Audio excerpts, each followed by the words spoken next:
Good morning, good afternoon, good evening, leftists, progressives, liberals, sports fans, and radicals of all stripes on the left persuasion. You're listening to Not Another Sports Show, a radical look at the world of sports, left sports media, a weekly news hour highlighting the intersections overlapping the world of sports, activism, and radical politics. We are available for broadcast by Pacific Radio member network stations, college and community radio stations, and low-power FM stations, as a number already are using us. If you can't listen live, we are also available via audio podcast on iTunes, Stitcher, and through the Google Play Store. Audio streams of our podcast and video editions are also available through our website at notanothersportshow.podbean.com. To contact the show, you can use the Instagram or Twitter at NAS Radio Sports, Not Another Sports Show on Facebook, or the hashtag NAS Radio, and let us know what your thoughts are about the current state of affairs in the sports world and in the world of politics. We have an absolutely stacked show for you this week. We are going to be updating you on some Colin Kaepernick news. We've got an interview with No Olympics Los Angeles, the No Olympics movement there, resisting the 2024 and potentially 2028 Olympic bids. And so we're very pleased to bring you that interview later on in the broadcast. And we, of course, will be also talking about the incident happening outside of LeBron's Los Angeles home and some tennis news. I know, not usually we talk about tennis on this show, and it's a tennis story that doesn't involve either Venus or Serena Williams. So this is a little bit breaking new ground with some of the stuff that we're going to be focusing on and talking about with some tennis stories that don't involve the Williams sisters. But we are going to get into those and a lot more here on this week's show because there is a ton to talk about, and we're going to get right into it with This Week in NFL News.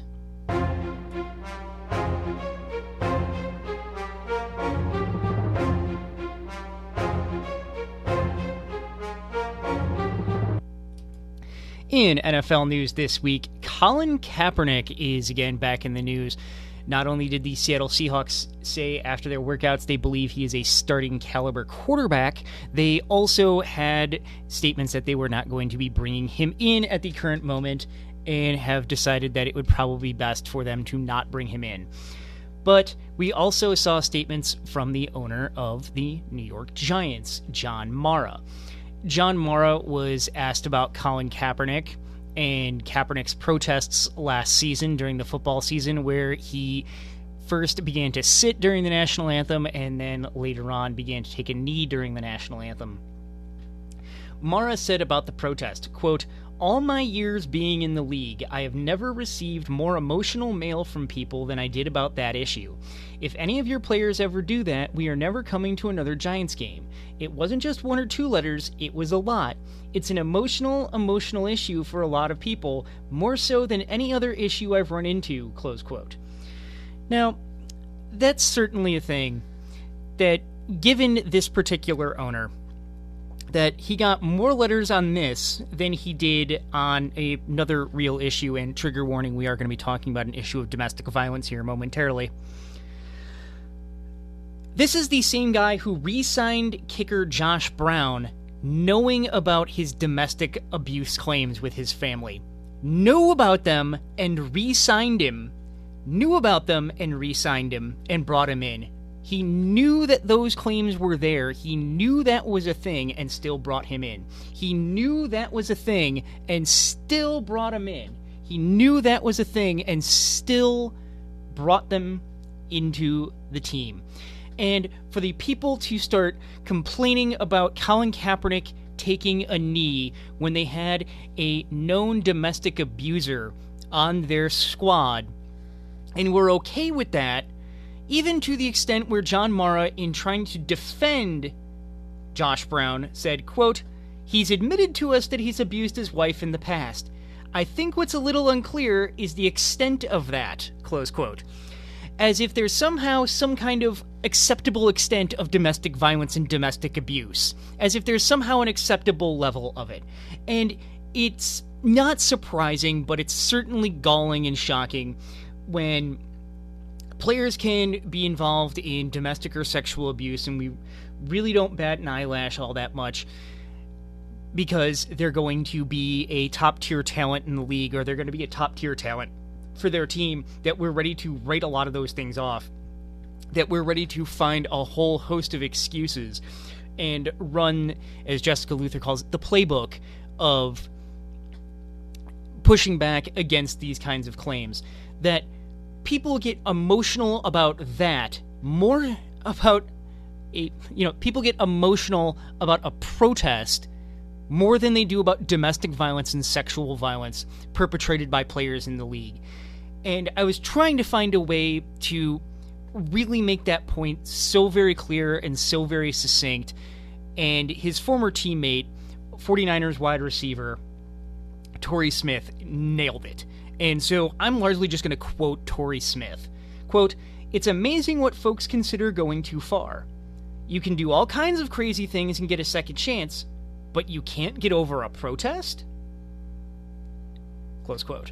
And that's largely it. You really can't get over a protest. That the protest is the thing that sticks in your craw. That he decided to sit for a song or take a knee for a song to highlight an issue that was important to him. It's almost the really obvious Catch-22 reference of, yeah, you have the right to freedom of speech, but don't dare actually use it.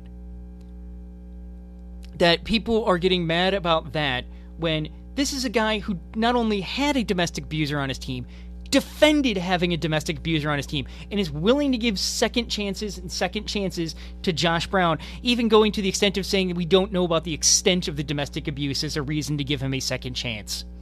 But it's just a bridge too far to bring Colin Kaepernick onto the Giants squad. Torrey Smith continued saying, quote, "My issue really isn't just the hate on Cap. It's what folks prioritize as wrong. Hit a woman? Cool. Sexual assault? Cool. Kneel? Oh no." And that's largely this thing. That what people put up with and what people are willing to accept or willing to just gloss over and look over is thoroughly frightening. But when it comes to they kneeled for a song that I like, then a bunch of people get mad. And it's really, really ludicrous to see. And when John Mara can come out and defend a domestic abuser and then say that it's a bridge too far and it's just way too far and way too much to bring in Colin Kaepernick because that he got emotional responses from the fans about this issue. One, it says a lot about John Mara and what he prioritizes as an issue. Two, it also says a lot about fans and what we prioritize as issues. And it's largely one of the reasons why the left really needs to stop writing off sports space to the political right. That having these discussions, moving the needle on these kinds of discussions, having these sorts of discussions and having these sorts of talks is something that's absolutely vital, because we've got to push back against the ideas of toxic masculinity. We've got to be pushing back against these ideas that certain things are acceptable, but when it comes to engaging in a political protest, that's just suddenly too far and too absolutely problematic. It's disturbing and it's frightening, and it's something that we need to continue to have these conversations on, and it's largely why the left can't write off the sports world. That sports matter. Sports are a vector to have these kinds of conversations that reflect into the real world and also the non-sports world. That we need to be having these conversations, and these conversations really certainly need to take place. And speaking of conversations that really need to certainly take place, we're going to be delving into the beginnings of a conversation that we hope to have next week in more detail with U of I graduate student, member of Black Students for Revolution, Gus Wood, who could not make it in for this week's broadcast, but we do hope to talk to him about our next topic next week on the show. So we're going to get into it a little bit here and then delve into it a little bit more deeply with him next week on the broadcast, as it's time to talk some NBA news.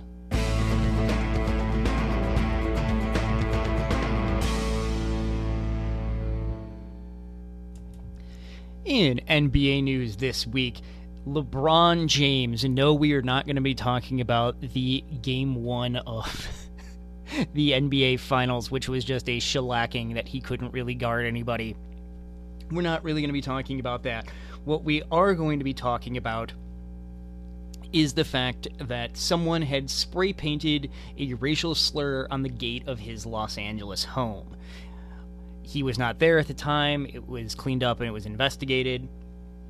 But when asked about the incident, LeBron said, quote, "I think back to Emmett Till's mom, actually.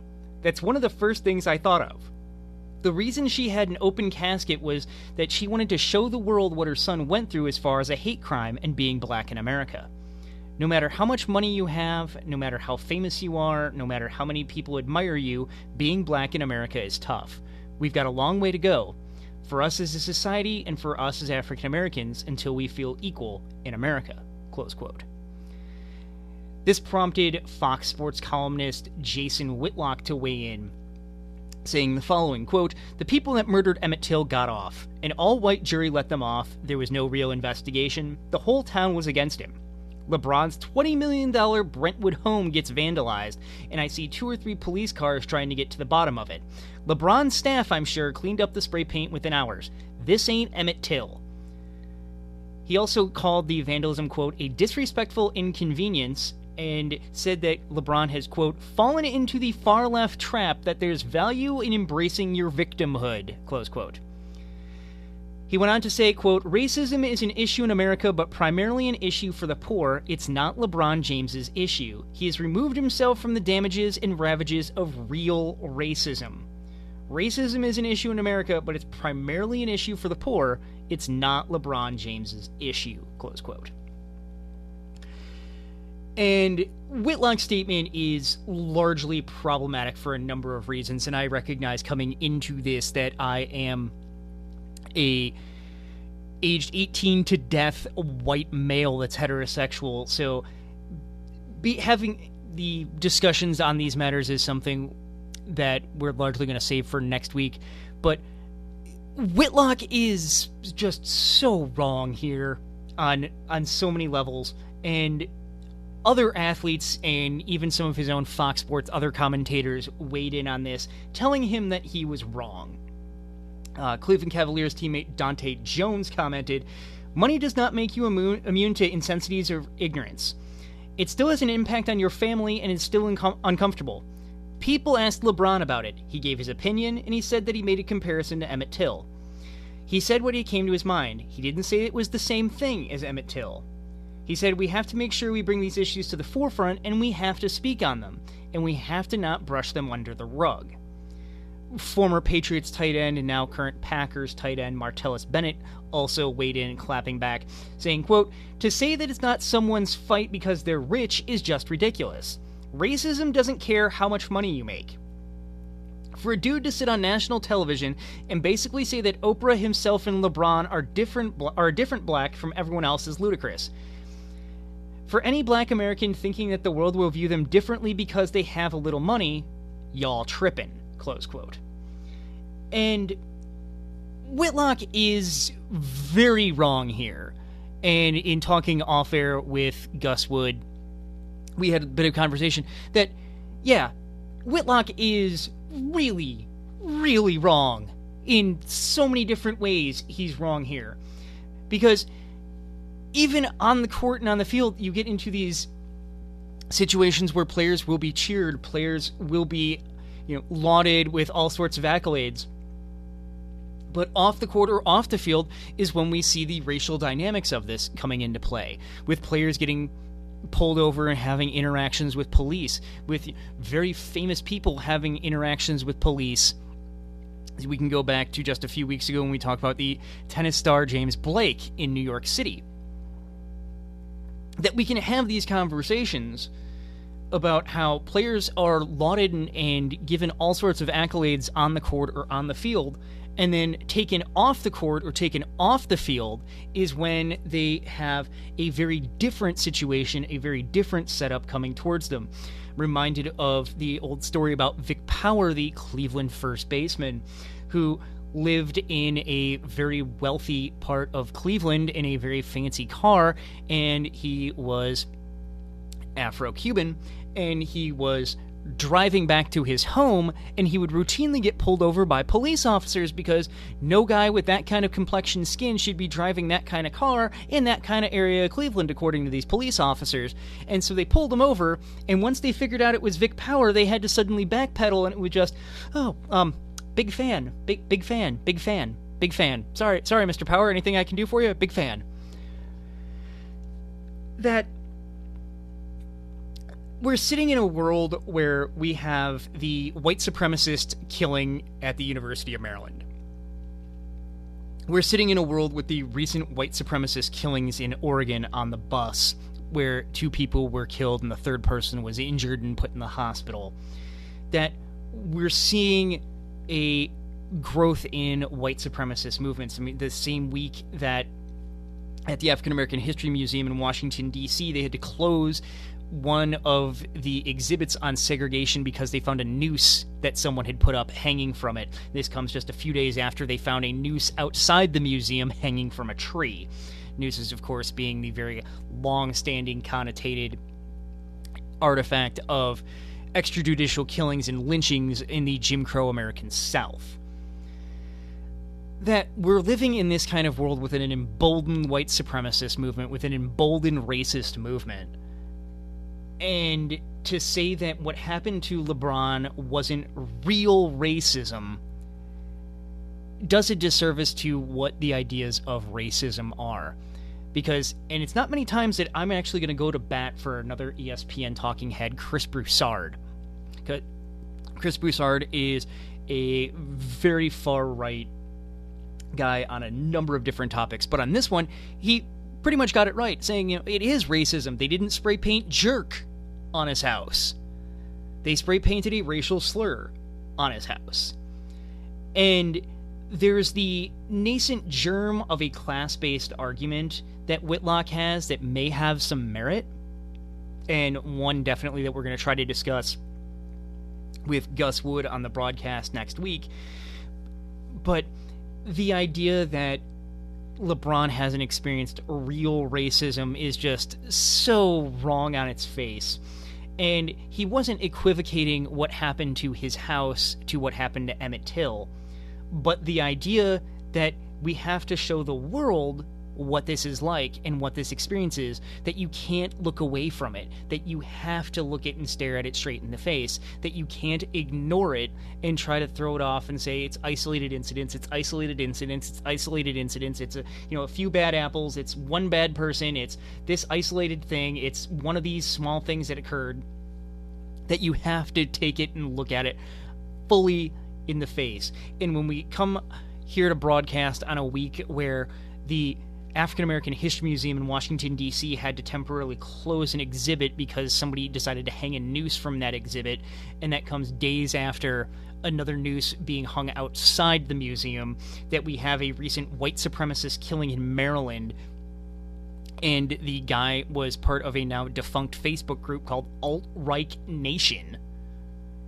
And we have the white supremacist who killed a couple of people in Oregon. We're in a world with very real racism. And we're in a world with very real institutional white supremacy. The very overt versions like these, and the not-so-overt versions of white supremacy that are thoroughly present and kind of inculcated and baked into day-to-day life. And so I definitely look forward to talking about this more with Gus Wood. Hopefully we can get him in studio for next week's broadcast. Our schedules just didn't work out this week with the timing of this story coming out. So hopefully we can get him in next week to get into this with us in a little bit more detail and a little bit more depth. You're listening to Not Another Sports Show, a radical look at the world of sports, left sports media. We've just been discussing what fans and NFL owners think is going too far to not get accepted back in the league, and how that's really quite disconcerting of what they think is going too far. Coming up on Not Another Sports Show, a radical look at the world of sports, we will be airing an interview we did with No Olympics Los Angeles, a group opposing the LA bid for the 2024 Olympic Games, and a few other updates on some recent stories. In unpaid college sports news, the University of Illinois at Urbana-Champaign is back in the news, as former Illini player Simon Sojanovic has settled with the school for a one-time payment of $250,000. In 2015, Sojanovic had alleged that then head football coach Tim Beckman forced him to play through a number of injuries, that he had very subpar and inappropriate medical care for those injuries, and they were not diagnosed properly, and that ultimately contributed to ending his playing career. And there was a lot of pushback on some of those allegations, especially from local and national media, talking about how it's just sour grapes, that he needs to be, accepting of what happened, and the coach, he's just mad at the coach. Well, then the independent reporting came out that showed that the coach actually did do those things, and it was one of the contributing factors to why Coach Beckman no longer is coaching at the University of Illinois. It's always amazing to me when some of these coaches can be engaged in some of the ridiculous behavior, like they were forcing these players to play through injuries, giving them subpar medical care, and seeing these allegations being met, and then failing up and getting a payout to leave after doing a terrible job. Well, Simon Sojanovic, the former player who had made all of these allegations, has now settled with the school for a payout of $250,000. And so hopefully his case can bring to light the need for the college players to really have a voice in the workplace, or really have a voice on the court and on the field in a meaningful fashion when dealing with this situation of being indentured servants, which is largely what they are. In another update, Penn State is back in the news. Yes, Penn State, the school that we have talked about for some time, and trigger warning, we are going to be talking about sexual assault and sexual abuse in this story. Penn State had a defensive coordinator named Jerry Sandusky. Jerry Sandusky had been engaged for a number of years in predatory sexual abuse of children, and the allegations ran that a number of members of the front office of the football team and of the university, top officials in the university, were made aware of it by then graduate student Mike McQuarrie, and chose to do nothing about it. That included then head coach Joe Paterno, vice president Gary Schultz, athletic director Tim Curley, and former president Graham Spanier.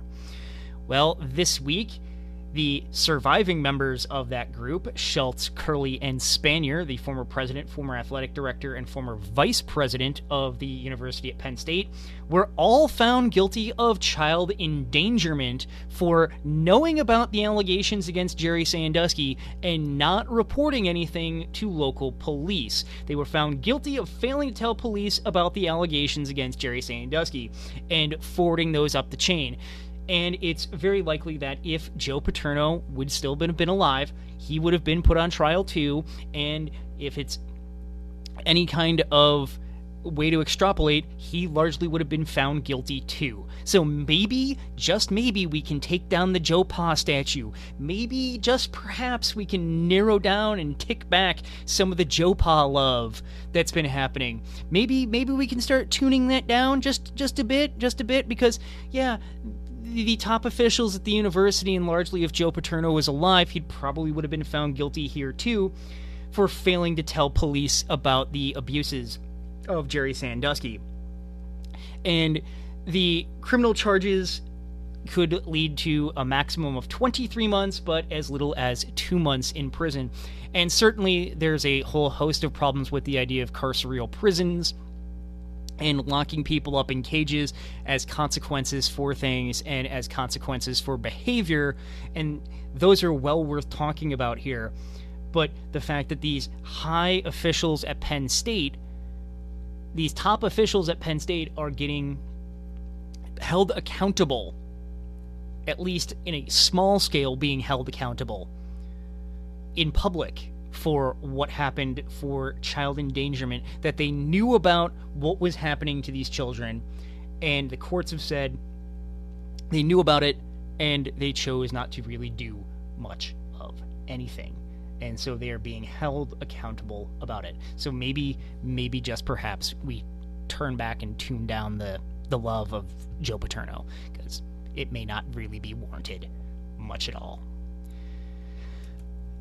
We are going to jump to our other sports news for this week.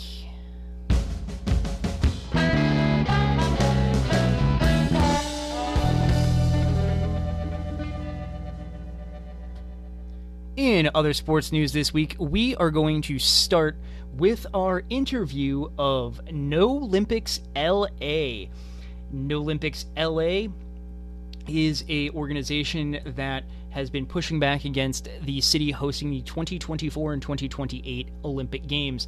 And as we were conducting this interview, just right as we were conducting it in the days before, a new report from Los Angeles shows that the homeless population has increased by 23% in the last year. And at the same time that increase is being seen, the LA 2024 committee wants to spend $5.3 billion on hosting the Olympic Games. And so, going on with our track record of highlighting and amplifying the resistance movements to the Olympics wherever they're being held and whatever is happening around the world, we bring you our interview that we conducted earlier this week with No Olympics LA. This is not another sports show, a radical look at the world of sports, left sports media, and with us on the line is Steve Ducey from No Olympics LA. No Olympics LA was started by the Housing and Homelessness Committee of the Los Angeles chapter of the Democratic Socialists of America, and they've partnered with the Anti-Racist Action of LA, the LA Tenants Union, and myriad other social groups to oppose the 2024 bid for Los Angeles to host the Olympic Games. They can be found online at noolympicsla.com, at NoOlympicsLA on Twitter, and Facebook.com/NoOlympicsLA. So thank you very much, Steve Ducey, for coming on the air with us. Yeah, thanks so much for having us on. We really appreciate it. Well, a lot of these questions are going to be opportunities for No Olympics LA to kind of clap back and push back against some of the very rosy picture that's been put forward by the 2024 bid committee for Los Angeles. Yeah, and it's really unfortunate because a lot of people really don't understand what the Olympics brings to a city and the negative consequences that even a supposedly quote unquote good or profitable games can have on a city. And the 2024 bid committee is really billing this as something that's going to be good for the city, as something that's very low risk, and something that is going to be able to avoid a lot of the problems that other host cities have had with the Olympics. But frankly, we're not buying that. We reject the prospect that even a quote unquote good or profitable Olympics is actually going to be good for the city of Los Angeles.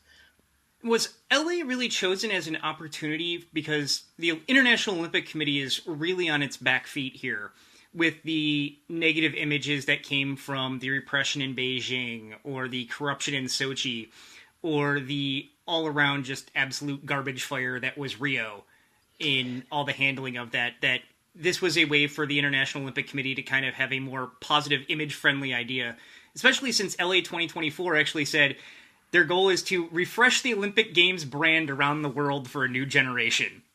Yeah, exactly. And I think, it's very clear that the brand of the Olympics is hurting very hard. And, we've been seeing that with this bid process. We've had a number of cities drop out due to public pressure, most notably Boston, the No Boston Olympics group, which got their mayor to drop their bid. LA wasn't even originally in the running as one of the potential U.S. host cities. And once Boston dropped out and once Budapest and Hamburg and Rome had this local backlash against bringing the Olympics to their city, LA kind of stepped in and said, okay, I guess we'll do it as a way to kind of, refurbish the tarnished Olympic brand. And even somebody like Andrew Zimbalist, who's an economist who worked with the Boston group, sees LA as potentially an ideal candidate city because we have a lot of the infrastructure already in place. That may be true, but even an ideal candidate city for the Olympics is still a bad place to have the games because there are so many unintended consequences that come along with bringing the games to LA. And one area that we're really harping on that kind of flies under the radar is that the LA 2024 bid committee wants to offload the security costs for the games by designating the games a national special security event. And so the city and the state would no longer be on the hook for security, but that would mean putting LAPD under the auspices of the federal government, the Department of Homeland Security, the Secret Service, the FBI. And with the current situation with undocumented immigrants in this city, that would basically put ICE right at their front door. And that's something that's not really getting talked about a lot. And we're really trying to push that narrative as we try to reject the games. And the growing militarization is one thing that does come up part and parcel with the Olympics coming in, from increased military equipment and surveillance technology that host cities receive. And of course, that never goes away after the Olympics is done. But you also have the special connection to the 1984 Olympics that were hosted in LA. And yeah, what's been this kind of... Go ahead, sorry. What's kind of been this policing impact of the games the last time, and really, how do you think that's going to play out with the current state of affairs? You started talking about a little bit with the specialization of deeming this to be a federal government coming in and paying off for the game's security costs. Yeah, so one of the things that we've been really working on is kind of smashing this myth that the '84 games were successful and profitable. A lot of that depends on the perspective that you look at it. If you look at it from the perspective of the people that lived in South Los Angeles and the immigrant communities, African American communities, the Olympics in '84 were not very successful. In fact, the police policies that were enacted by Chief Gates at the time, things like Operation Crash, the Hammer Unit. These were things that were targeting people who were believed to be involved in gangs, sweeping them up in these big raids, depriving them of due process. And the militarization of the police force that we saw in the run-up to the '84 games is, we believe, inextricably linked to the 1992 LA uprising. And there's a great piece in The Nation that we cite on our website that speaks to that as well. And we really feel that the situation in 2017 is no better than it was then. Race relations between the LAPD and immigrant and people of color communities are as bad as they've ever been. And Black Lives Matter is now a national movement, and they're very active here in Los Angeles. And the LAPD is now one of the most militarized police forces in the country. It is the deadliest police force in the country, with the highest number of civilian-involved shootings last year.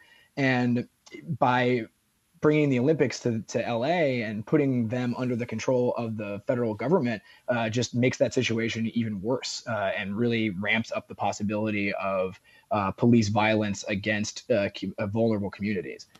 One of the other things that LA 2024 and a lot of champions of the Olympic movement and the Olympic Games bring up is not only the security issues, but also, especially in LA, they're not going to have to build very many stadiums, that there's going to be no new permanent stadiums, that you're not going to have the white elephants that are going to come that have a lot of other cities paying off, like Montreal very famously not paying off the 76 games until 2006. And really, how do you guys push back against that, too, that you already have a lot of the stadium infrastructure that's in place, and so this would be the best place to host the games? Yeah, I mean, there's definitely some truth to that. I mean, there wouldn't have to be new facilities constructed like you would see in other cities. The bid committee is proposing UCLA to be the athletes' village, and we already have the Coliseum. But even if there's not going to be any new structures being built, they still want to invest a bunch of money in rehabbing these structures. They want to, give like a $50 million facelift to the Coliseum. And we really don't feel like that is a good use of funds when our city is currently in a housing crisis, and it's also in a homelessness crisis. Much to the chagrin of the mayor, the homeless count that we do here in Los Angeles regularly just came out this morning, and homelessness went up another 23% in Los Angeles last year.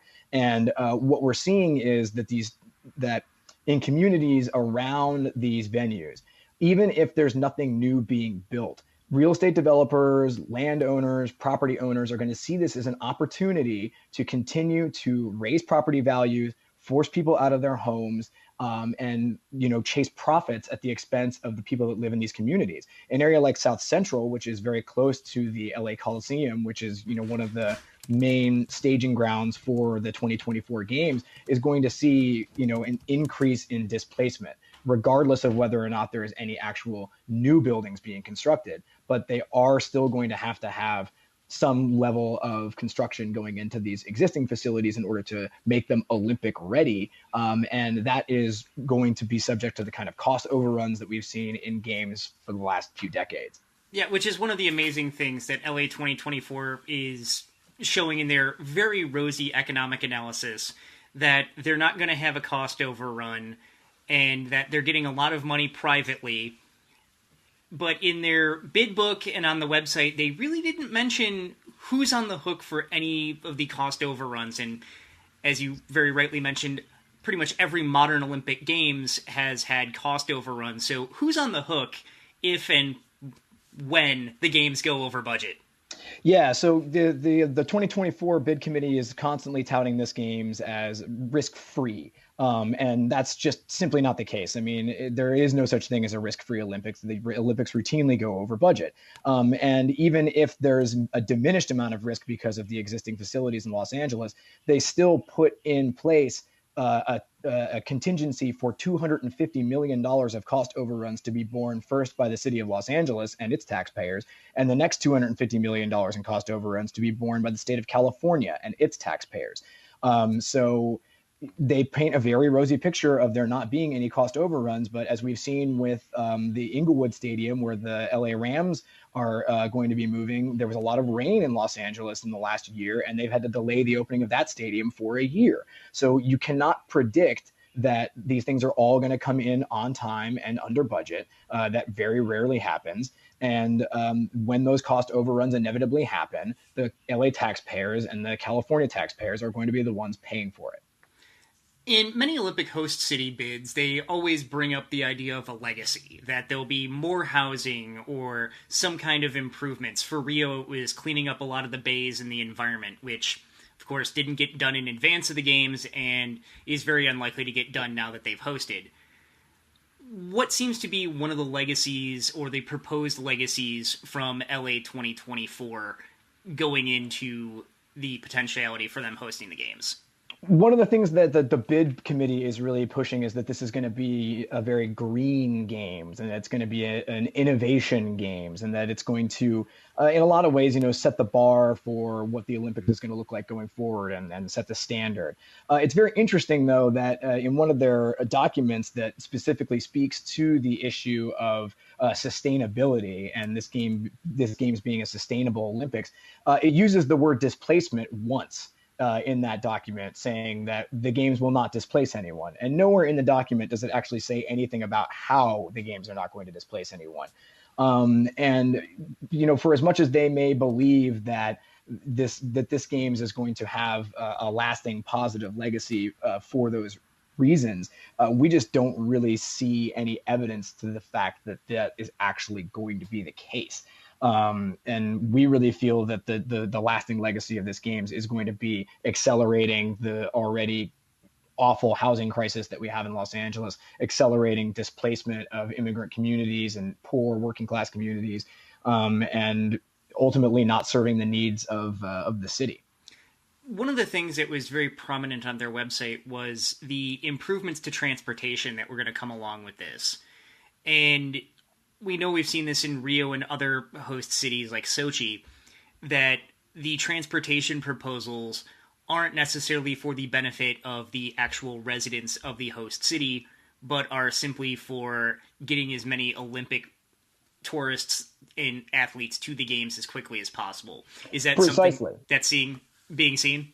Absolutely. And I think the best example of that is last year, Los Angeles passed a ballot measure called Measure M, that was going to allocate funds for transit projects. One of the transit projects that got first priority on that was the Purple Line expansion, which is a subway system here in Los Angeles. That Purple Line expansion would extend it from its current terminus right now, which is the Wilshire Western intersection, all the way to Westwood. Westwood is one of the wealthiest parts of Los Angeles. There's great access to cars, and a lot of wealth there. Studies show that communities that need transit the most are areas that are poor and that have less access to cars. Well, what happens to be in Westwood? UCLA, which is the proposed Olympic Village for the athletes for the Games. So this is an example of the city putting the priority of the Olympic Games and the needs of the Olympic Games ahead of communities that actually need access to more transit. On the flip side of that, we have a badly needed expansion for a bus corridor, which is called the Vermont Corridor, which serves a community that is in need of transit expansion, a community with very little access to cars and lower rates of poverty. The ground for that project is not set to be broken until 2024. So they are pushing that project back 7 years and instead expanding a subway line to a community in Los Angeles that is one of the wealthiest and least in need of transit. Now, you mentioned a number of cities like Rome and Hamburg all pulling out of the games. Has there been any opportunity for extra leverage by the city of Los Angeles to potentially get major concessions from the International Olympic Committee, given now that it's down to just Paris and just LA for being the possible hosting sites? That's certainly a possibility. We definitely, one of the main reasons why LA ended up not being on the hook for cost overruns in 1984 is because we were one of the only cities that was left in contention. So there definitely is the possibility for leverage going forward, considering that it's down to just Los Angeles and Paris. Our organization is committed to the concept of LA dropping the bid. We would much rather see the time and effort and money that's going into trying to stage the Olympics here go towards bettering our community. Now, that being said, if LA does end up being awarded with either the 2024 bid or the 2028 bid, which is what is looking like the most likely scenario, we would hope that that would be an opportunity to try to mitigate some of the negative consequences of bringing the Olympics to Los Angeles. But we still stand firmly resolved that the best way to negate those consequences is by not having the games here at all. And the proposed budget has gone up quite a bit over the course of time. It's now up to, I believe, about $5.3 billion for the budget. If no Olympic LA organizers had the ability to just say, yeah, we're going to put that money here, where would you guys like to see better priorities with the $5.3 billion budget?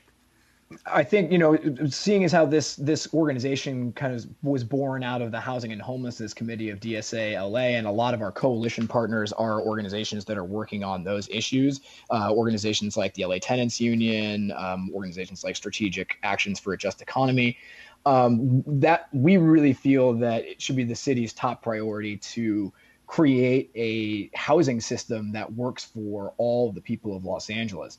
Right now, the median price for a 2-bedroom apartment is more than the median income of residents of Los Angeles. So we really feel that, if the city wants to spend money making LA a better place, it could spend that money on projects that will create housing that is affordable for the people that live in Los Angeles, to expand transit to areas that are in most need, and to continue to fund programs to prevent and treat our homelessness crisis. One of the really viral media things that happened, and I think was largely one of the successes of Boston in getting rid of the games bid there and putting the pressure on, was creating some kind of viral media. Very famously, they had organizers going around interviewing random residents of Boston, asking them, would you rather have affordable housing or a velodrome? And most of the residents saying, housing, I don't even know what a velodrome is. Are there any kind of plans like that to really highlight some of these issues in very stark detail to continue to get the message out? I know Deadspin recently had the article about keeping the Olympics out of LA for a whole host of reasons, and actually name dropped the Democratic Socialists of America, say you don't even have to be a member of the DSA to think that putting the Olympics in LA is a terrible idea. Yeah, absolutely. And, our campaign has been growing, as we've been onloading coalition partners, we've been finding that there is a lot of negative sentiment towards the games, despite what the bid committee would have us believe by continually citing a poll that was from February of 2016. The world has changed a lot since that poll was released. And, we've been finding more and more that as people are finding out the truth about what bringing the games to a city can cause, that their sentiments and their sympathies towards bringing the games tend to turn pretty quickly. We actually last week staged a very successful social media blitz, shaming members of the International Olympic Committee. Actually got a few of them to engage with us directly on Twitter. We got trending pretty high in Los Angeles, got a lot of people's attention who weren't paying attention to us before. And actually, we today, before this interview, actually, we were staging another one, bringing up specifically the issues of police militarization, homelessness, and housing, and trying to get the mayor's office's attention on this issue. And once again, we got trending pretty high on the Los Angeles Twitter trends. We're also working with DSA's Agitprop committee and creating video content. We've had a few videos get passed around pretty well via social media over the last few weeks. And we're continuing to reach out to our coalition partners and other sympathetic parties and getting them on camera and getting them to testify as to why they feel like bringing the Olympics to LA is not a good idea. Yeah, because being around Chicagoland when Chicago was possibly going to host the 2016 games that ultimately got given to Rio, the No Olympics Chicago movement largely having a lot of different viral media that was available for residents to see. For instance, like residents going around talking about No Olympics, but also then going and filling the potholes in Bronzeville was a very effective move of, we're not only telling you about why the Olympics is terrible, we're doing something to help too. Which was a really interesting idea to continue to build that message and get that out there and have more people be willing to talk about that message. That's a terrific idea. We might have to steal that one. And Lord knows we've got plenty of potholes in Los Angeles that could use filling. I believe something like 30% of the streets of Los Angeles are in bad need of repair, and infrastructure all over the city is really collapsing. And again, that's another area where it would be great if we could, raise the kind of money that the big committee was able to raise so shortly. They raised something like $50 million in a very short span of time just to, organize their bid committee. It would be amazing if we could have private finance in Los Angeles take that money and put it towards better use and making our city better. Well, if they want to find out more information about the No Olympics LA movement or how to get involved, where can they go? So our website is www.noolympicsla.com. And there's a number of tabs across the top there. You can read our full analysis. You can check out who our other coalition partners are and sign up for our mailing list to get notifications about upcoming actions, be they social media actions or live in-person actions. We're also pretty soon going to be selling T-shirts that were designed by our committee that are really awesome. I'm wearing one of them right now. And that'll be a way to offset some of the costs from our flyering and the various events and stuff that we're putting on. And then also check us out on social media on Twitter at NoOlympicsLA. And we just got on Instagram as well with the same handle. And favorites are nice, but retweets are better. Well, thank you very much, Steve Ducey of No Olympics LA, the program started by the Housing and Homelessness Committee of the LA chapter of the Democratic Socialists of America, coming on talking about resisting the Olympics. And coming from a state that had a city who successfully resisted the Olympics coming, hopefully you guys can too. We certainly hope so. Thanks so much for having us on. We really appreciate it. Thank you very much.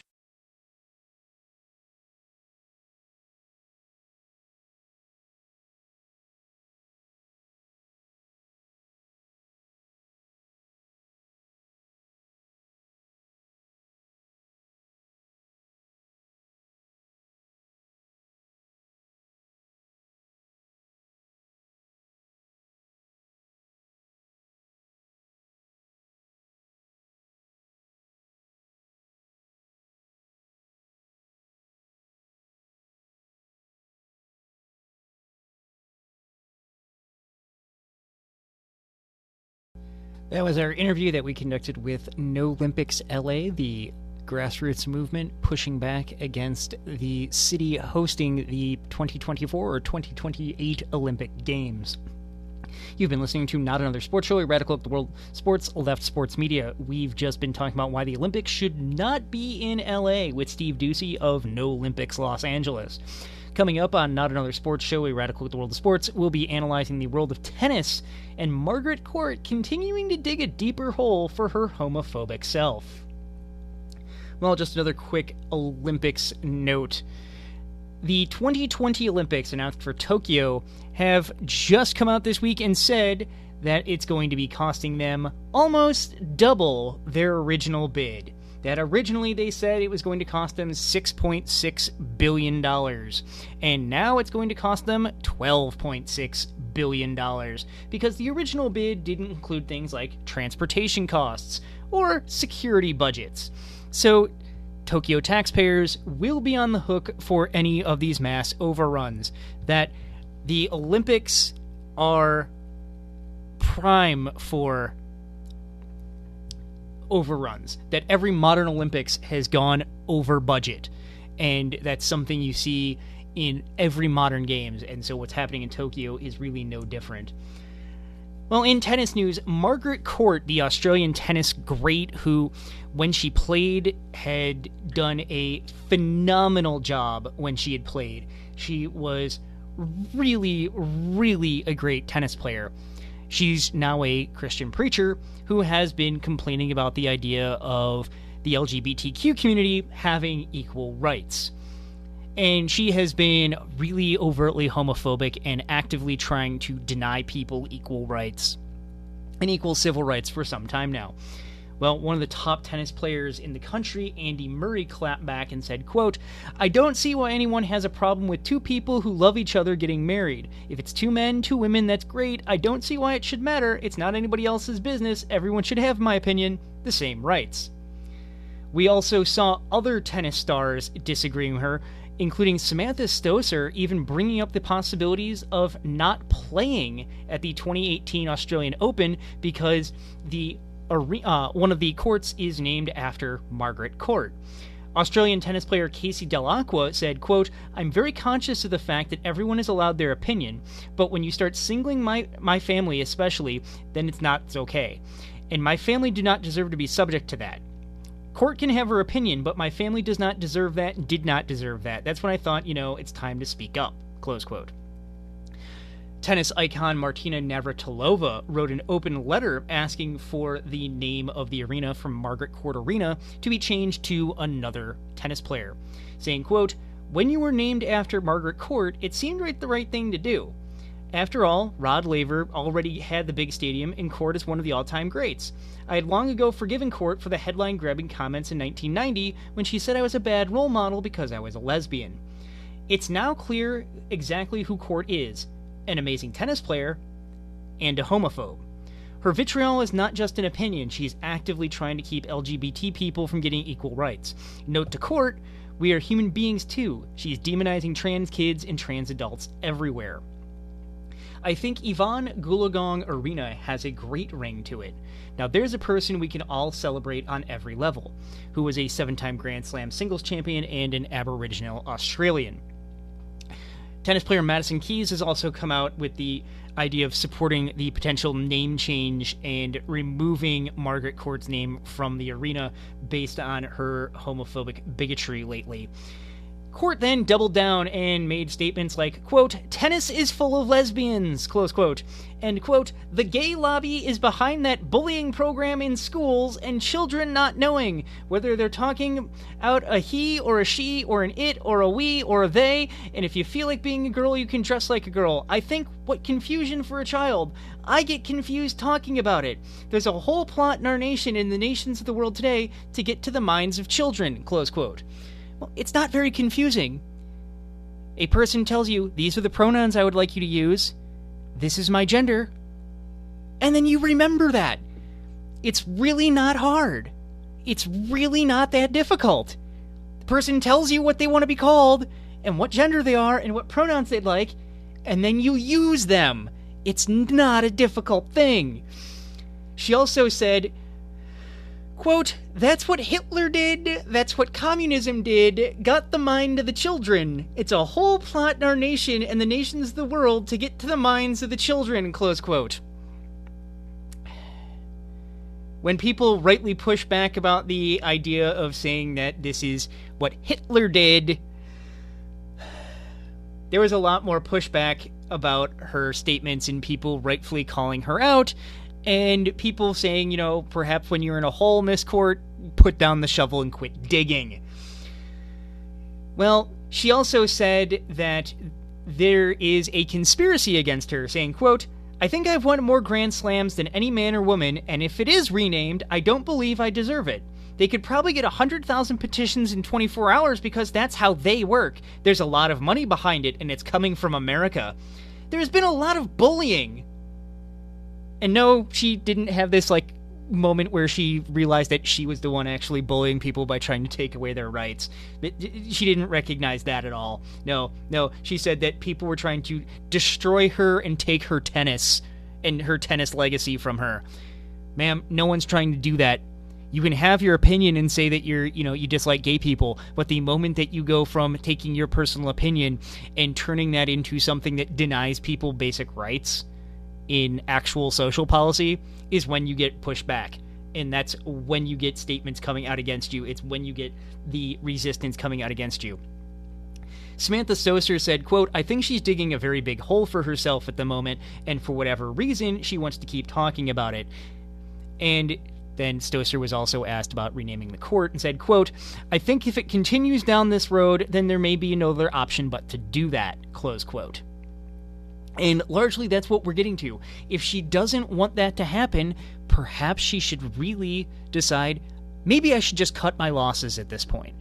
And she can certainly have the statement, but let's not call it bullying. Bullying is the ostracization of trans kids and, going after people and saying that it's, of the devil and that's what Hitler tried to do. That's bullying. Not people pushing back for other people to be given basic human rights. And we're going to close out this week's show with another story from the French Open. The 21-year-old player Maxime Hamou had his credentials taken from him for quote-unquote inappropriate behavior, which was repeated harassment of Eurosport reporter Mally Thomas. During the interview where she was trying to conduct a sports interview with him, he grabbed her by the shoulder, kept pulling her in, and trying to kiss her on the cheek as she tried to pull away, and then just continued the interview away from him. He kept trying to pull her in and kept trying to kiss her. Thomas said, quote, if it hadn't been on live broadcast, I would have punched him in the face, close quote. Well, perhaps he might learn if you did. And I think if you did, you wouldn't have lost your job. You would have gotten a whole lot of really positive press for it, because a person who's engaging in that kind of behavior really certainly needs to be put in their place. And taking their press credentials, taking their credentials, it's one thing. You can take their credentials and, not let them back into the French Open. But no journalist, no professional should have to deal with that kind of stuff. And it's all the more reason why we have to stop ceding space to the political right in these kind of conversations, in these kind of discussions, that we need to keep building a world where we can be sports fans and leftists at the same time and simultaneously. That in this one particular instance, Chomsky is wrong and sports is part of the world that matters. This has been Not Another Sports Show, a radical look at the world of sports, left sports media, a weekly news hour highlighting the intersections overlapping the world of sports, politics, and social activism. We are available for broadcast by Pacific Radio member network stations, college and community radio stations, and low-power FM stations, as many already are using us. If you couldn't listen live, or you happen to miss any of today's show, from our discussions about Colin Kaepernick to our interview with Steve Ducey of No Olympics LA, the anti-Olympics resistance movement that is cropping up there to resist the 2024 and 2028 games from coming to their city at a time when they had a 23% rise in homelessness, and deciding that perhaps it's not the best idea to spend $5.3 billion projected on a couple of weeks of the International Olympic Committee coming in for a sporting event. We're also available via audio podcast on iTunes, Stitcher, and through the Google Play Store. Audio streams of this podcast and video editions are available as well at notanothersportshow.podbean.com and tinyurl.com/NASRadioVideo. To contact the show, you can use @NASRadioSports on Twitter and Instagram, Not Another Sports Show on Facebook, and the hashtag NAS Radio for all of us here at the broadcast. This has been Not Another Sports Show, a radical look at the world of sports, less sports media, and we will be back with you next week to talk about sports, politics, and social activism.